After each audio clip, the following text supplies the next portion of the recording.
Good morning friends. आप सभी का स्वागत है मेरे यूट्यूब चैनल पे। तो आज के हम करंट अफेयर की तरफ अगर चले तो यहाँ पे पहला क्वेश्चन जो बना है वो बना है आपका, निम्नलिखित में से कौन सा देश औपचारिक रूप पर बिटकॉइन को कानूनी निविदा के रूप में अपनाने वाला पहला देश बन गया है। तो इसका जो सही आंसर हो जाएगा आपका अल सल्वाडोर। ये जो एक कंट्री है इसने जो है बिटकॉइन को एक लीगल टेंडर के रूप में जो है एक्सेप्ट कर लिया है। ठीक है, एक करेंसी के रूप में इसको एक्सेप्ट कर लिया है। बिटकॉइन जो है क्रिप्टो करेंसी है, डिजिटल करेंसी। तो इसको आप जो है डिजिटली पेमेंट करने के लिए यूज़ कर सकते हैं, या जैसे कोई अल सल्वाडोर का जो कोई बाहर वाले देश में काम कर रहा है तो अपने देश बिटकॉइन में जो है अब पैसे भेज सकता है। तो आपने ध्यान रखना है, पहला देश बना है दुनिया का अल सल्वाडोर जिसने बिटकॉइन को जो है कानूनी निविदा के रूप में जो अपना लिया है। ठीक है, इस टाइम अगर बिटकॉइन की हम अगर बात करें, एक बिटकॉइन की जो कीमत है वो है लगभग 28 लाख के आसपास इंडियन रुपी में। यहाँ पे आप देख सकते हैं बिटकॉइन, ये इसका मैप है अल सल्वाडोर का। अल सल्वाडोर की अगर हम बात करें, इसकी जो कैपिटल हो जाती है आपकी वो आ जाती है सन सल्वाडोर। और यहाँ पे जो करेंसी चलती है आपकी वो चलती है यूएस डॉलर। और यहाँ के जो प्रेसिडेंट है आपके, प्रेसिडेंट वो है नाइब बुकेले।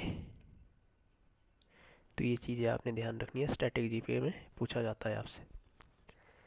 अगले क्वेश्चन की तरफ अगर हम चले, निम्नलिखित में से कौन सी कंपनी ने 2023 तक आईसीसी की आधिकारिक भागीदार जो है बन गई है। तो इसका जो आंसर हो जाएगा भारत पे। भारत पे जो है आईसीसी इंटरनेशनल क्रिकेट काउंसिल की जो है पार्टनर बन गई है 2023 तक। यानी कि आईसीसी के जितने भी इवेंट्स हो गए उसमें जो इसकी पार्टनर होगी वो होगी आपकी भारत पे। भारत पे एक डिजिटल पेमेंट सर्विस है, तो ये जो है 2023 तक इसकी पार्टनर बनी रहेगी। यानी कि जैसे आईपीएल की जो पार्टनर है अभी, पार्टनर कंपनी है वो है आपकी बीबो, उसी तरह जो है आईसीसी की जो पार्टनर कंपनी हो जाएगी वो हो जाएगी आपकी भारत पे। तो आपने ध्यान रखना है। यहाँ पे आप देख सकते हैं इंटरनेशनल क्रिकेट काउंसिल भारत पे ने अभी टाई अप किया है, पार्टनर बने हैं। तो यहाँ पे आप कुछ इम्पोर्टेंट आपके लिए वेन्यू पूछे जाता है, तो ये चीज़ें आपने ध्यान रखनी है। जैसे अभी T20 विश्व कप होना है 2021, 2020 में होना था ये, पर पोस्टपोन हो गया था कोविड की वजह से। 2021 में ये जो है इंडिया में होने वाला है। पुरुषों का T20 विश्व कप 2022 का जो है ऑस्ट्रेलिया में होने वाला है। महिला विश्व कप 2022 का जो है न्यूजीलैंड में होने वाला है। और महिला T20 विश्व कप जो है 2022 का वो कहाँ होने वाला है, दक्षिण अफ्रीका में। पुरुष क्रिकेट वर्ल्ड कप जो है 2023 का कहाँ होना है, भारत में। तो ये चीज़ें आपने ध्यान रखनी है। पीडीएफ में आपको प्रोवाइड करवा दूंगा, इसमें आप बाकी पढ़ सकते हैं। यहाँ पे भारत पे की अगर बात करें हम, इसके जो चीफ एग्जीक्यूटिव ऑफिसर है वो है अशनीर ग्रोवर। इसका जो मुख्यालय हेडक्वार्टर्स है वो है नई दिल्ली, और स्थापना इसकी जो है 2018 में हुई है। जो पेन पिंटर पुरस्कार है 2021 का किसे सम्मानित किया गया है। तो इसका जो आंसर हो जाएगा सिस्सी डेंगरैंगबा। सिस्सी डेंगरैंगबा को जो है 2021 का पेन पिंटर पुरस्कार दिया गया है। ये जो एक लेखिका है, कहाँ की रहने वाली है, जिम्बाब्वे की रहने वाली है लेखिका। तो इनको जो है 2021 का पेन पिंटर पुरस्कार दिया गया है। जिम्बाब्वे की बात करें तो यहाँ की कैपिटल आ जाती है आपकी हरारे। यहाँ पे जो आपके जिम्बाब्वियन डॉलर जो है करेंसी चलती है। इनको जो है ये पुरस्कार दिया गया है, उनकी एक बुक है ability to capture and communicate vital truths even amidst time of upheaval. इस चीज़ के लिए जो है इनको ये पुरस्कार दिया गया है। तो ये बुक आपने याद रखनी है, एग्ज़ाम में पूछी जा सकती है। इनकी एक बुक है द मॉर्नेबल बॉडी। बुक्स इन पूछी जा सकती है एग्ज़ाम में किसकी बुक से, तो ये भी आपने ध्यान रखना है।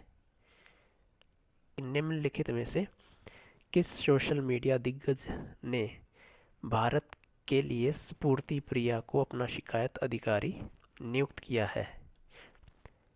अभी जो है फेसबुक ने जो है स्फूर्ति प्रिया को भारत में अपना शिकायत अधिकारी है नियुक्त कर लिया है। 2021 में गवर्नमेंट के जो भारत सरकार के निर्देश थे, जितनी भी सोशल साइट्स है जैसे फेसबुक है, इंस्टाग्राम है, व्हाट्सएप है या ट्विटर है, इनको जो है अपने एक ग्रीवियांस ऑफिसर जो है भारत में नियुक्त करना होगा। तो उसी के चलते इन्होंने जो है फेसबुक ने अभी स्फूर्ति प्रिया को है जो अपना शिकायत अधिकारी जो है नियुक्त कर लिया है। इससे पहले व्हाट्सएप ने अपना जो है शिकायत अधिकारी जो है वो अभी भारत में नियुक्त किया था। पहले उनका नाम था आपका परेश बी लाल। ये भी आपने ध्यान रखना है। फेसबुक की अगर हम बात करें, इसकी जो स्थापना हुई थी वो हुई थी 2005 में। इसका जो हेडक्वार्टर है वो आपका कैलिफोर्निया। इसके जो आपके फाउंडर है वो है आपके मार्क जकरबर्ग। ये आपने ध्यान रखना है। व्हाट्सएप की अगर हम बात करें तो ये स्थापना जो है 2009 में हुई थी। क्वेश्चन बना है क्यूएस वर्ल्ड यूनिवर्सिटी रैंकिंग 2022 में निम्नलिखित में से किस विश्वविद्यालय ने शीर्ष स्थान प्राप्त किया है। इसका जो आंसर हो जाएगा मैसाचुसेट्स प्रौद्योगिकी संस्थान, MIT, Massachusetts institute of technology को जो है पहला स्थान प्राप्त हुआ है। ये 10वीं साल जो है इसने अपनी रैंक बरकरार रखी है नंबर 1। ठीक है, तो इसमें जो सेकंड रैंक मिला है वो मिला है आपको ऑक्सफोर्ड विश्वविद्यालय को, थर्ड मिला है आपका कैम्ब्रिज और स्टैनफोर्ड को। इनको तीसरा रैंक जो है मिला है वर्ल्ड में। QS वर्ल्ड यूनिवर्सिटी रैंकिंग, इसमें जो है 200 जो है संस्थान चुने जाते हैं टॉप के। तो इसमें से जो भारत में अगर हम बात करें, भारत के भी 3 संस्थान को इसमें चुना गया है। ठीक है, तो भारत पे जो नंबर 1 पे है वो है आपके IIT बॉम्बे। IIT बॉम्बे जो है नंबर 1 पे है। नंबर 2 पे है IIT Indian institute of technology Delhi, ये जो है दूसरे नंबर पे है। तीसरे नंबर की बात करें हम तो है Indian institute of science Bangalore. ठीक है, ये टॉप 3 यूनिवर्सिटीज़ है जो भारत में नंबर 1 पे। IIT बॉम्बे जो है चौथी बार, 4th टाइम जो है ये टॉप पे रही है इंडिया में QS वर्ल्ड यूनिवर्सिटी रैंकिंग में। तो लगातार चौथे साल कौन सी यूनिवर्सिटी टॉप पे रही इंडिया की, हो रही है IIT बॉम्बे। अगर वर्ल्ड में हम बात करें तो IIT बॉम्बे की रैंकिंग आ जाती है आपकी 177, IIT दिल्ली की आ जाती है 185 और IIC बेंगलोर की आ जाती है 186। तो ये चीज़ आपने ध्यान रखनी है। अगर वर्ल्ड में जो आपकी रैंकिंग पूछी जाए वो है आपकी ये वाली, और भारत में है जो है 1, 2 और 3। तो ये चीज़ आपने ध्यान रखना है। तो यहाँ पे एक क्वेश्चन और बनता है कि QS वर्ल्ड यूनिवर्सिटी रैंकिंग 2022 में विश्व का शीर्ष अनुसंधान विश्वविद्यालय का नाम बताइए। शीर्ष अनुसंधान विश्वविद्यालय का मतलब best research university. Best research university जो है आपकी कौन सी बन जाती है, IISc बेंगलुरु। इंडिया के लिए गर्व की बात है जो IISc बेंगलुरु जो है रिसर्च में वर्ल्ड में नंबर 1 पे है। इसको 100 में से 100 का जो है स्कोर प्राप्त हुआ है। तो ये आपने ध्यान रखना है। एक और है वर्ल्ड यूनिवर्सिटी रैंकिंग 2022 में कौन सा संस्थान लगातार चौथे वर्ष भारत का शीर्ष रैंक वाला संस्थान बना है, ये मैंने आपको बता दिया है। IIT बॉम्बे लगातार चौथी वर्ष जो है इंडिया में टॉप में रहा है। ये रैंकिंग किसने जारी की है, लंदन स्थित क्वाकबरेली साइमंड्स के द्वारा, जो इसको अभी हाल ही में जारी किया गया है। तो ये चीज़ें आपने याद रखनी है।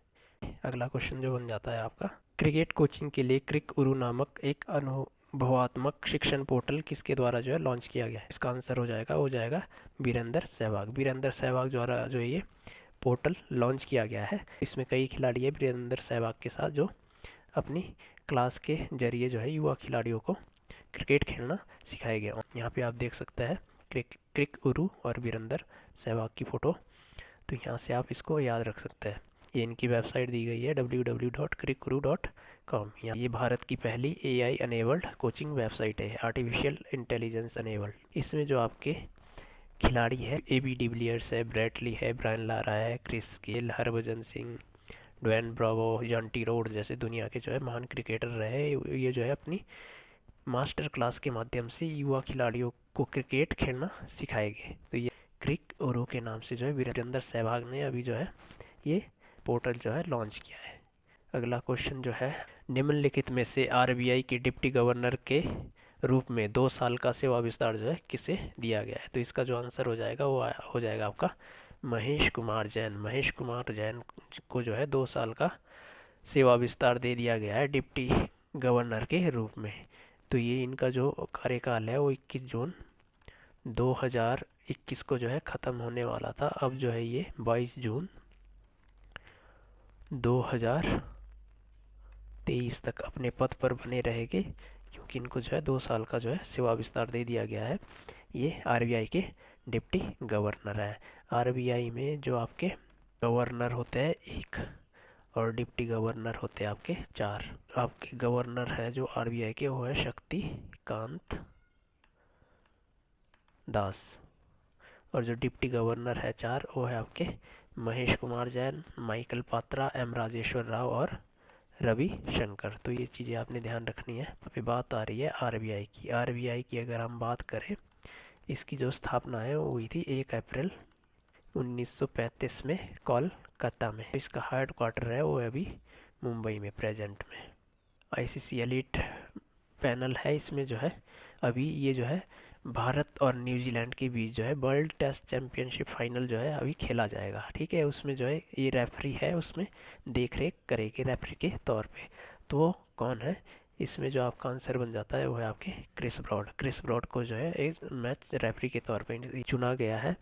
अभी भारत और न्यूजीलैंड के बीच जो है वर्ल्ड टेस्ट चैंपियनशिप खेली जानी है फाइनल। तो इसमें जो देख रेख करेंगे वो है आपके क्रिस ब्रॉड। तो आप यहाँ पे इनका फ़ोटो भी देख सकते हैं। ये क्रिस ब्रॉड है। ICC के द्वारा इनको जो है मैच रेफरी के तौर पर चुना गया है।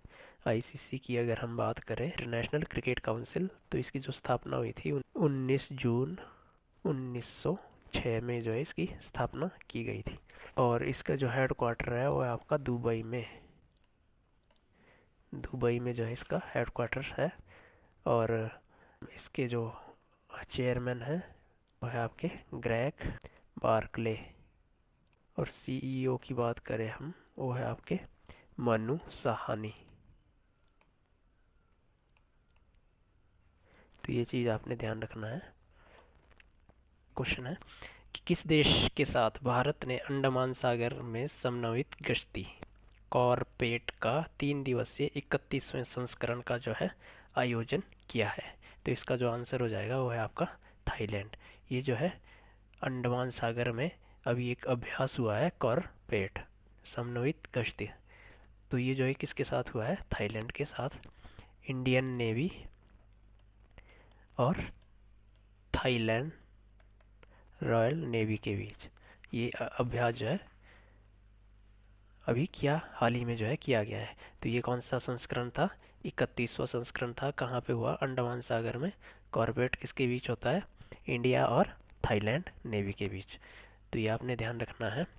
थाईलैंड की बात आ रही है यहाँ पे। थाईलैंड का जो कैपिटल है वो आपकी बैंकॉक है। यहाँ पे जो है करेंसी जो आपकी चलती है वो चलती है थाई बेहत करेंसी। यहाँ के जो PM है वो है प्रयूत चान ओचा। तो ये भी आपने ध्यान रखना है। लास्ट क्वेश्चन बन रहा है, असम सरकार ने अपनी हालिया कैबिनेट बैठक में देहिंग पटकई वन्यजीव अभयारण्य को कौन सा राष्ट्रीय उद्यान घोषित करने का निर्णय लिया है? तो इसका जो आंसर हो जाएगा 7वां। अभी जो है देहिंग पटकाई को 7वां नेशनल पार्क जो है असम सरकार ने घोषित कर दिया गया है। तो अभी जो असम में टोटल नेशनल पार्क की संख्या जो है 7 हो गई है। इससे पहले छठा जो नेशनल पार्क यहाँ पे बना था वो बना था आपका रायमोना। रायमोना नेशनल पार्क जो है यहाँ पे छठा नेशनल पार्क बना था हाल ही में। ये भी आपका बहुत ही इंपॉर्टेंट क्वेश्चन है। रायमोना नेशनल पार्क जो है कहाँ पे है? असम का छठा नेशनल पार्क बना है। ये जो है आपका फेमस है गोल्डन लंगूर के लिए। तो ये आपने ध्यान रखना है। अगर बाकी नेशनल पार्क की बात करें तो यहाँ पे जो नंबर 1 आ जाता है वो आ जाता है काजीरंगा नेशनल पार्क। ये जो है इंडियन रिनोज के लिए फेमस है आपका।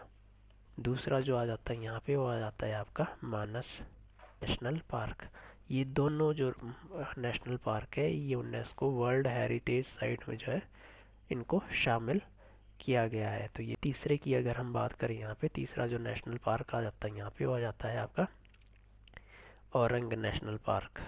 चौथा जो आ जाता है नामेरी नेशनल पार्क। और पांचवा जो आ जाता है यहाँ पे वो आ जाता है आपका डिब्रू सेखोवा नेशनल पार्क। छठा कौन सा है? रायमना। और सातवां कौन सा है आपका? देहिंग पटकाई। तो यहाँ पे जो है असम की ये 7 नेशनल पार्क आ जाते हैं। असम की अगर हम बात करें, यहाँ पे जो आपके असम के गवर्नर है जगदीश मुखी और मुख्यमंत्री है यहाँ पे हेमंत बिस्वा शर्मा। तो यहाँ पे जो आपका डांस आ जाता है क्लासिकल डांस असम का, वो है आपका बिहू। ये भी आपने याद रखना है। तो ये लास्ट क्वेश्चन था आज का। तो इसी के साथ जो है हम आज का सेशन यहीं पे समाप्त करते हैं। वीडियो अगर अच्छी लगी तो लाइक और शेयर ज़रूर करिएगा। धन्यवाद।